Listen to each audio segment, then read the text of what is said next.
community devolution as a catalyst for equity, inclusion, and social justice.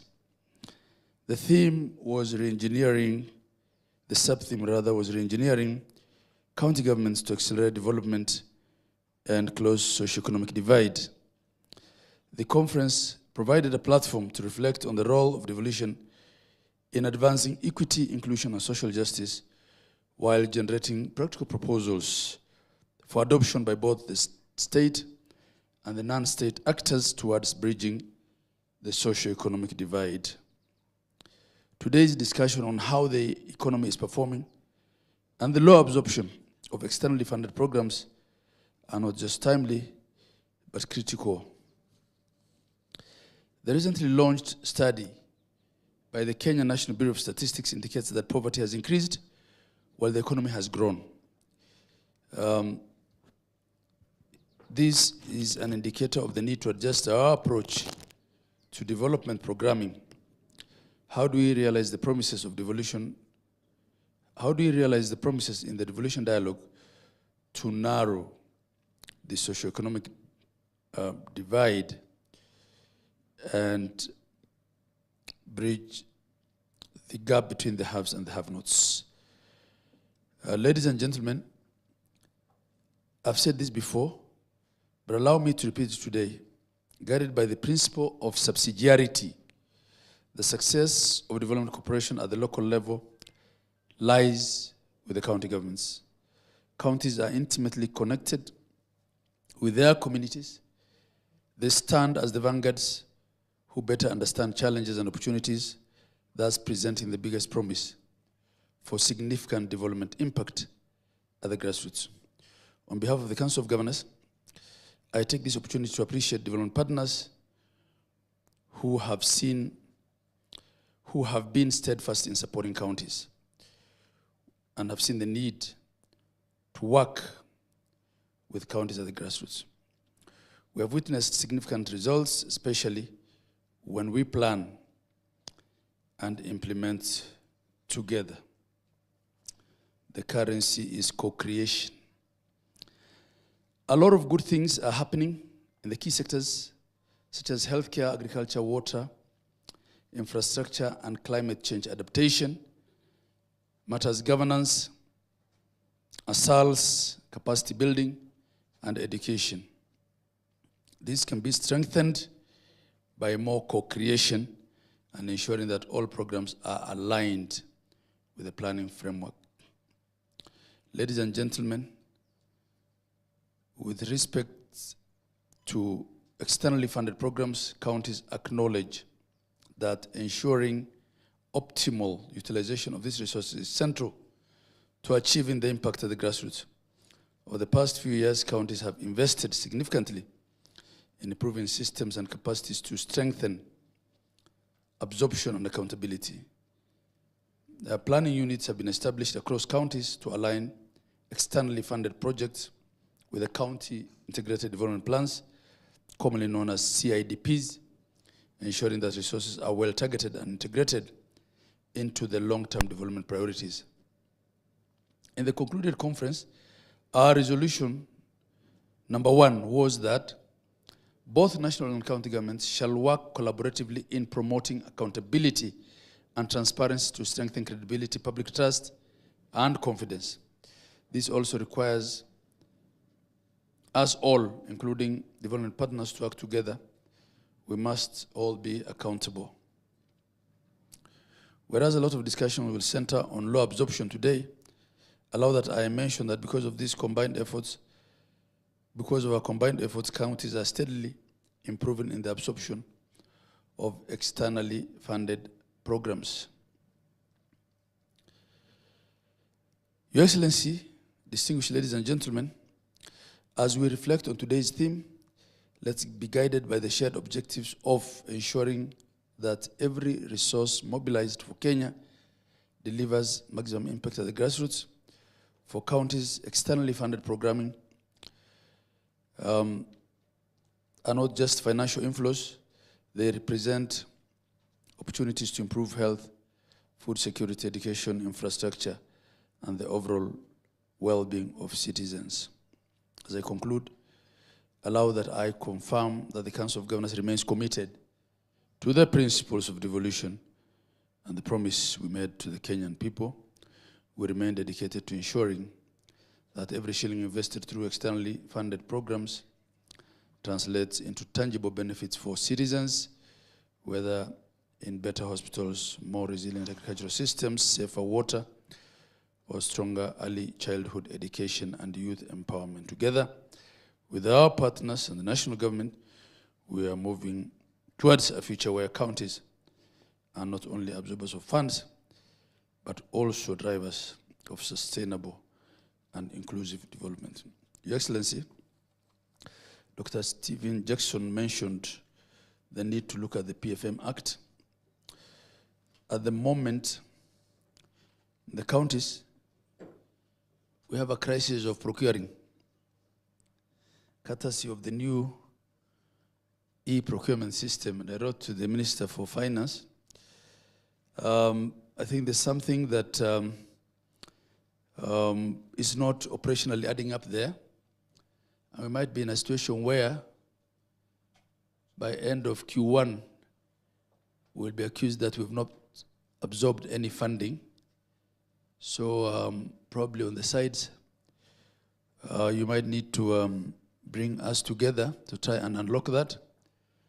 Having said that, Your Excellency, we appreciate your stewardship of this DPF forum. There are matters to do with our budgeting cycle that inherently seem to be reducing our absorption capacity of donor funds, especially the World Bank projects. But I suppose that if we work together, we can shorten that cycle. I want to end it there, and I thank you all.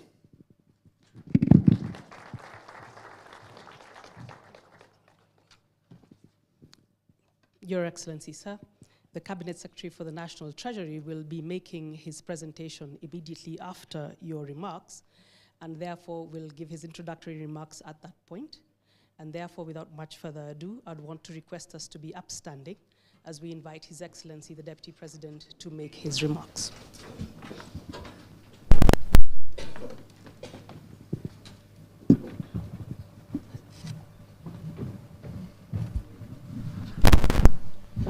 Thank you, friends. Be seated, please. Thank you very much, and welcome to this early morning meeting.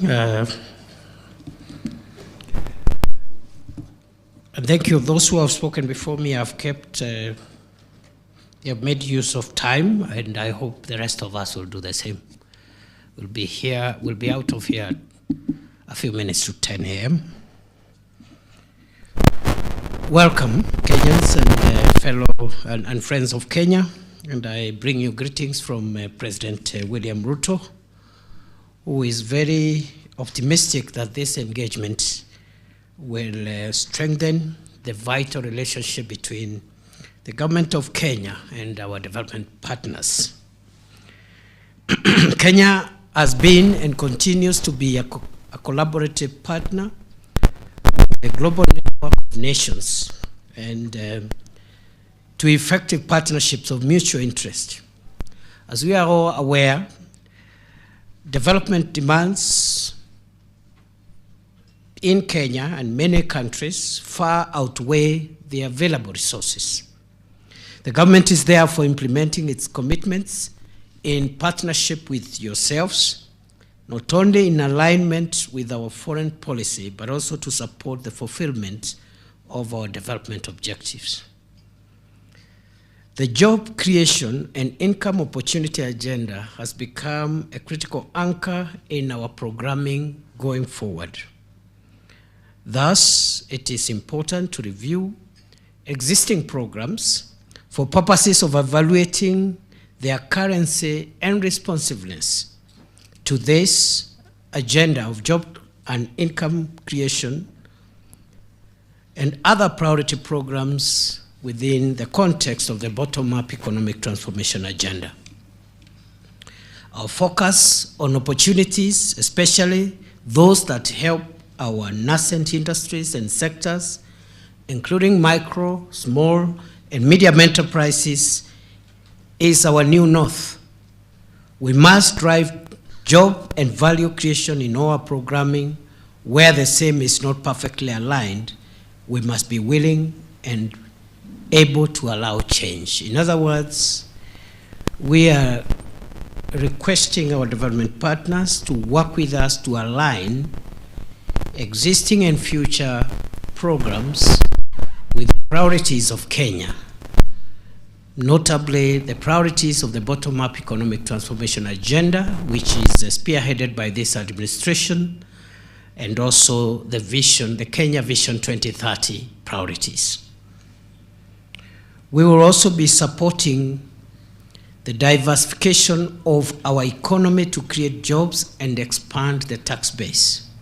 To do this, we are examining measures to support private sector enterprises operating in key development areas such as manufacturing and agriculture, and attract and retain domestic and foreign direct investment.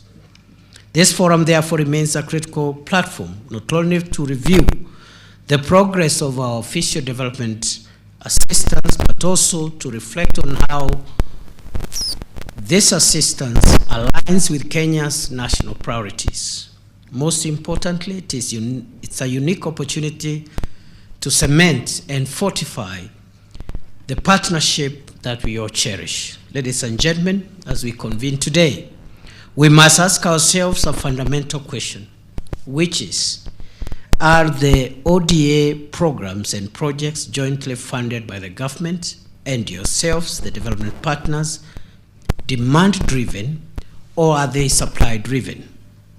During the last decade, concerns were raised regarding absorption rates of our jointly funded projects. Therefore, a report is being tabled today which presents a mixed bag of results characterized by a progress that is fragile. We do not take it for granted that the collaboration with development partners, in collaboration with development partners, the government of Kenya has made impressive achievements in terms of socio-economic development, as well as the management of our environment and natural resources. While we celebrate the milestones we have achieved together as partners, we must confront recurring challenges that continue to hinder optimal absorption of ODA. And these challenges are attributable to both sides of the partnership, with development partners and the government of alike. The call, therefore, will be for all of us to take actionable steps to overcome these setbacks. Excellencies, ladies and gentlemen, chief among these is the issue of counterpart funding. The absence of clear, predictable counterpart funding requirements embedded within the financing agreements continues to pose a serious impediment to project implementation. We have also identified the challenge of uncoordinated off-budget support, whose lack of centralized visibility presents risks such as double allocation of resources to similar projects, ineffective planning, and possible lack of accountability. Further, addressing aged, stalled, and delayed projects is essential to optimizing resources and mitigating risks, anchored by a strong monitoring and evaluation framework. We expect to receive the report on measures to address this and other challenges, and we are working with the National Treasury to issue guidelines specifying counterpart funding caps, eligible expenditures, and clearer provisions to ring-fence counterpart contributions from budget cuts. Further, we are encouraging prioritization of in-kind contributions and visibility of all off-budget support to ease fiscal pressure. We are also intent on introducing clear criteria for identifying viable projects and introducing cut-off periods beyond which projects should be renegotiated or terminated. Some of the projects are 15, 20, 25 years old. We cannot continue having them on board. We have either to renegotiate them because of the fundamental change of circumstances, or terminate them, or otherwise deal with them. This will invariably involve the review of the Joint Sector Working Group framework, and I think there is a presentation today, to secure its viability and anchorage of the DPF process. We all remember that nearly 2 decades ago, Excellencies, the Paris Declaration on Aid Effectiveness of 2005 set out 5 principles, namely country ownership, alignment, harmonization, managing for results, and mutual accountability. These tenets remain as relevant today as they did back then. The Nairobi Declaration on Climate Change, adopted at the Africa Climate Summit, serves as Africa's common position on future climate negotiations. This declaration emphasizes the need for global collaboration to mobilize climate finance and reforms to the global financial system to better support African nations in their climate goals. We expect to receive a status report from the Ministry of Environment and Forestry and Climate Change, and a call to action in this regard. Lastly, we appreciate that development partner support may be impacted by the general withdrawal of support to key programs, particularly by traditional partners such as the United States of America. Major policy shifts are reshaping country priorities, impacting on the long-standing financing support we have traditionally received as a country. We expect to receive a report from the National Treasury on the mitigation actions in place and the particular reforms being prioritized to secure seamless transitions. Our DPF today should invariably lead us to adopt a whole-of-society approach in leveraging funds through coordinated structures to maximize impact, reduce duplication, improve governance, and strengthen linkages among interconnected projects. As we gather here today, our goal is to deepen ongoing reforms, strengthen the use of county systems, improve absorption rates, and ensure that every shilling of ODA is fully aligned with Vision 2030, the bottom-up economic transformation agenda, and the medium-term plan for priorities, while honoring our commitments under the Paris, Accra, Busan, and Nairobi outcome frameworks. Let us transform ODA from a mere flow of resources into a powerful driver of Kenya's sustainable and inclusive transformation. I would like to thank all of you for joining us here today and working with us to achieve our national priorities aimed at improving the livelihoods of the people of Kenya. With these remarks, it is my great pleasure to officially declare the 13th Development Partnership Forum open and invite us to receive the first presentation of today's program. Ladies and gentlemen, allow me to just say how important it is for us to gather here today and to apologize that it has taken a bit long for us to convene. I assumed the current responsibilities around 10 months ago, maybe 9. By the time I was settling in to organize ourselves for this event, I think some of you had gone on vacation 2 months ago or thereabouts, and therefore I delayed on my part, but also when I was ready, the circumstances were not also mutually aligned for us to have a meeting maybe in July. Having said that also, I just want us to really concentrate on taking this forum and its deliberations forward. So we are looking at at just picking what is it, what are the sticking issues. It is counterpart funding. It is off-budget support issues. It is whether PMFA supports the kind of requests we are asking our development partners to align to. It is looking at old, stalled projects and see whether we should do with them, and so forth and so on. So if you tease out the issues, there are about 5, 6 issues, and that should not take forever. We should just look at the progress made, listen to what proposals are being put on the table, and make decisions on how we progress. And I really hope, because of the time lost in convening this DPF, the 13th one, I think the 14th one should come early, very early. And I want to propose that before we close this calendar year, maybe before Christmas, we should have another DPF so that we catch up with our responsibilities. Thank you very much.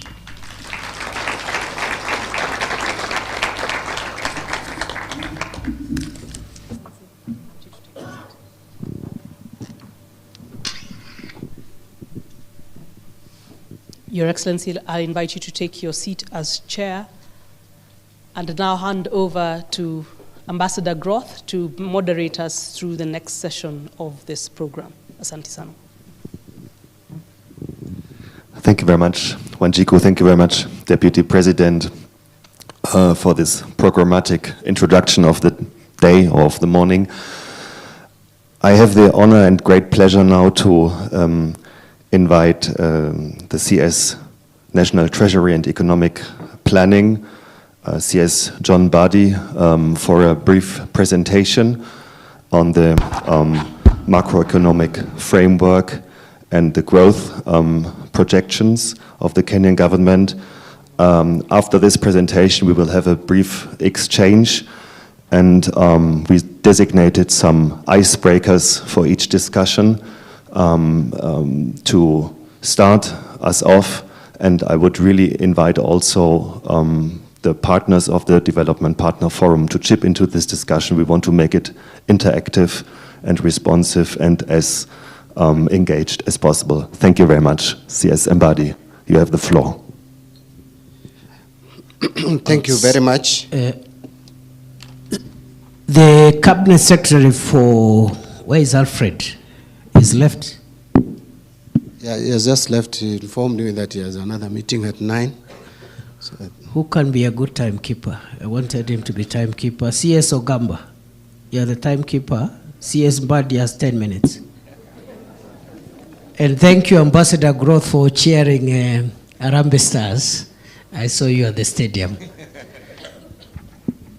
thank you, Your Excellency. And in the interest of time, Your Excellency, you will allow me to ride on the protocols already established so that I go straight into making my presentation. As usual, presentation on financials and economy tend to be detailed, but I will try as much as possible to make it simple and summarized. So, despite the fact that we've had a lot of external and internal shocks coming from COVID-19, and then immediately thereafter the geopolitical dynamics, the war in Ukraine, the war in Middle East, and recently the trade wars that we have witnessed, especially between the two world leading economies, still Kenya has managed to register an average growth of 5% in the past 3 years. Last year, 2024, the growth went down a little bit to 4.7%, and we know why, because we had a lot of internal shocks. But now, the first quarter of 2025, our economy grew at 4.9%, which is the same percentage of growth as the same period in 2024. And we project that the economy will grow in this year, 2025 into 2026 at 5.3%. This is informed by the diversification of our economy. That's why we are seeing resilience in our economy. Agricultural sector constitutes about 22%. Transport sector, we are fairly diversified. Manufacturing sector is at contributes 7.3% of our GDP, but that needs to go up, and that is the intention of the government. Now, in this first quarter of the year, agriculture and public administration showed the highest growth, agriculture at 6%, higher than 2024, which was 5.6%. And of course, I've shown clearly, you will move with me very fast, I've shown clearly how our economy has been growing. The dip was in 2020 during COVID, then 2021 was the sharpest growth because of the low base rates. Moving to the next, and I hope I may not be looking behind, so you have to move very quickly with me. Inflation has stabilized at around 4.1%, down from 4.3% the same period in 2024, but again, far much down from 9.6% in October 2022. I have shown clearly that energy prices have been going down or declining, and food prices have also gone down, but now have started showing signs of elevation. We have demonstrated between a comparison from November 2023, July 2024, and July 2025. If you compare the prices of basic commodities from July 2024 to July 2025, there is a bit of elevation, but from November 2023, you see a reduction in prices of most basic commodities. It's even further if you checked how the prices were early 2023 and late 2022. Moving to the next slide, we have demonstrated interest rates have been declining with the easing of monetary policy by the Central Bank of Kenya, and the governor is here. The interbank rate has declined to about 9.6% in July 2025 compared to 13.2% in July 2024. The 91-day treasury bill, that is the borrowing rate by the government, has consistently come down from 2024. You can see in July 2024, it was 16%. That is the rate at which we could borrow in the market, in the domestic market for the 91-day treasury bill. Today, and the last rate last Thursday was at exactly 8%. That is 50% of the rate. So we presently are borrowing cheaply in the domestic market. Lending rates have also followed suit. The rates at which banks are giving loans to the private sector and individuals has come down in terms of averages. From November 2024 to July 2025, it is 17.2% to now 15.3%. Credit extension to the private sector had shown almost negative growth. Actually, if you look at that graph, you'll see that in December 2024, January 2025, it was even negative. But now we have started seeing that the rates, the credit uptake by private sector started going up, growing at 2.2% in the year to June 2025. But that is now coming to the latest, I think, is about 3.3%.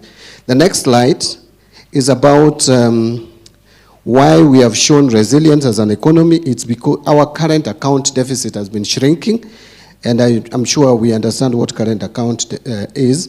When the deficit shrinks, it is better for our economy. Exports have been growing at about 7.7%. Diaspora remittances have shown in a growth of about 12%. So those two combined have helped to narrow and reduce the budget deficit. In terms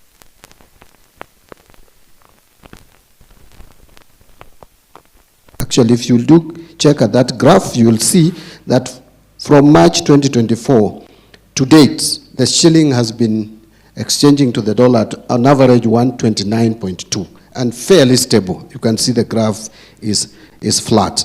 But you could see a spike early 2024, and that was because of the risks that we exposed ourselves when we indicated at a country that we may not be able to service the Eurobond that was falling due in June 2024. But after de-risking the Eurobond by buyback, then the shilling strengthened.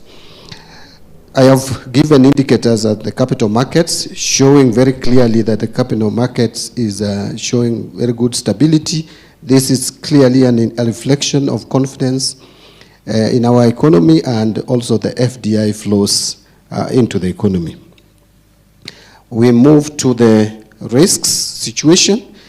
And I would say that still, despite all this rosy picture that we are painting, and it's not just a rosy picture being painted, but it's the reality, but still we are at serious fiscal risks.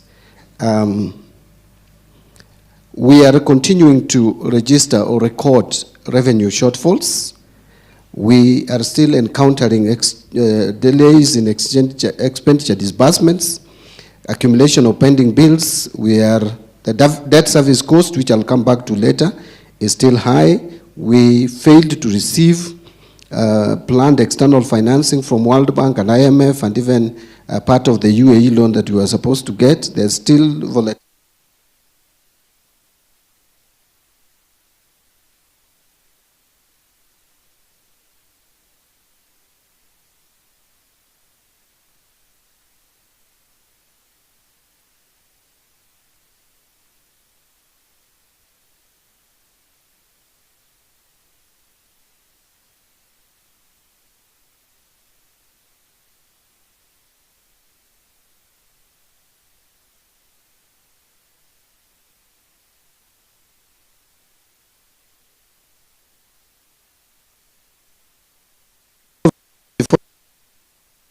Collection was below target by about 67 billion, mainly on account of ordinary revenues that underperformed by 76 billion. So you'll see that other sources of revenue, non-tax revenues, performed much better.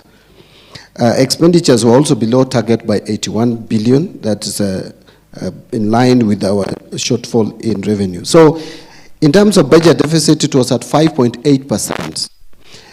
The budget deficit, yeah, the budget deficit, I don't know whether 2 minutes will be enough for me, but I'll try fast.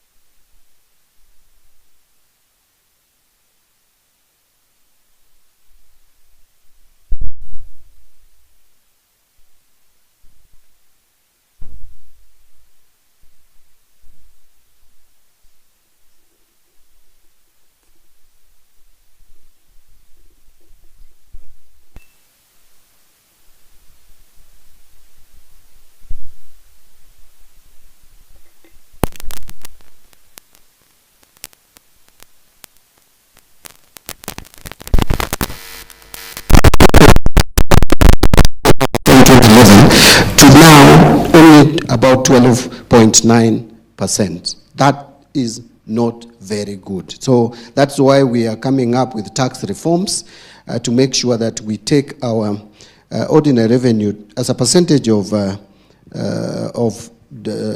GDP to a high of, we think we can go to above 17%. I can jump some of these and go to fiscal reforms. Just move to the fiscal reform. But before I go to the fiscal reforms, allow me to mention that our percentage of development budget, development expenditure, which is financed from GOK funds, has been going down gradually. Up to now, only 9.2% is what we are spending on the money that we collect on development. That is not good news at all.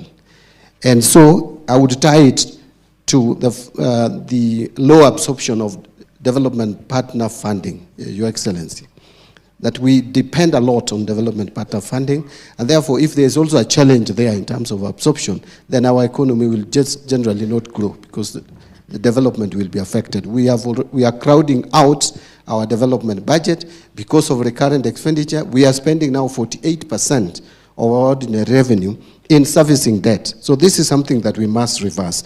So allow me just to mention that there are a number of reforms that we are carrying out. These reforms will help us save on expenditure wastages. And that is why we are coming up with, first, we are changing our accounting system from cash to accrual basis so that we can capture all assets and liabilities. We have adopted zero-based budgeting. We are adopting single treasury account, or treasury single account. We are also implementing e-procurement. And I know my friend, my fellow FCPA and the governor for Wajir, who is the chairman of COG, you have made a passionate appeal that we allow counties to still continue using manual or alternative method. I want to say, yes, I will look at, I've already seen your letter, we are looking at it, but I want to be very categorical. Your Excellency, we have no choice. We have to go e-procurement. And it must be disruptive. If it is not disruptive, it is not serving the use for which we are putting it. And so, instead of trying to get back to manual, let us see how to make it work. And already we have trained over 94% of those who are supposed to use this system. So there should be no excuses. I am committed to this, and we are going to make sure that e-procurement is implemented in the entire government, both national and county government, with no exception. And I want to appeal even to the Council of Governors. Look at this integration of a payroll system, which the executives at the counties are still delaying us on. It is useful and helpful to the governors. Your officers down there are paying so many ghost workers. We are helping you. So just allow this integration to take place. It will save you a lot of resources. This e-procurement will save you a lot of resources. You will do so much for your people until if you are going for re-election, unfortunately, Governor, I think you are not going back for re-election. But those who will be going back for re-election will find it easy because there will be a lot of disposable revenue to spend. So e-procurement, Your Excellency, allow me to push it. And support me in pushing it very hard. There will be pushback, but I want to push on with the e-procurement. Let me end by just mentioning that there are so many reforms that we are implementing. We are also implementing, or rather adopting PPPs as a model to help us save money that would otherwise go for major infrastructural projects. Will now go for the social interventions that we may need for our people.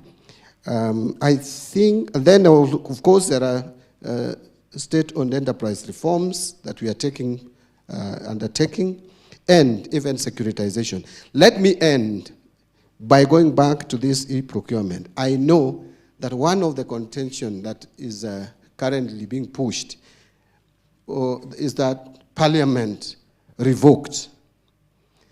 If there is any government officer out there who is going to use that as an excuse, please know I'm not going to buy it.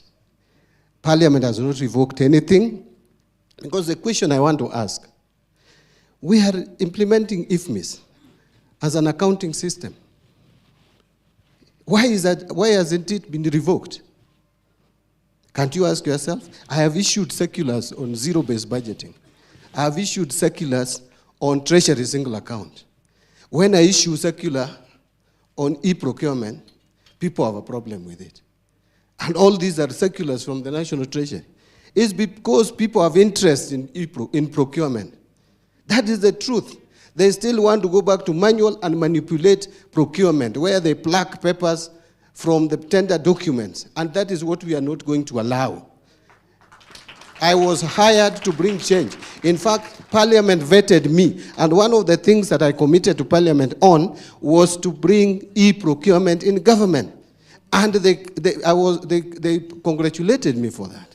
So how Parliament can turn around now to say that e-procurement is violating the Constitution? Where is that provision of the Constitution? The Attorney General is here. There is no violation. In fact, the Constitution is very clear that accounting system, procurement system is a function of national treasury. We design the accounting system for government. We design procurement system for government. So there is no excuse. Nothing has been revoked. We did not present anything to Parliament to be revoked. I don't know where they got that document which they were revoking. I have not presented anything to Parliament because there was no legal requirement to present. I issued a circular to government officers to procure through e-procurement, and that is still the position until the cabinet revokes it. Thank you very much.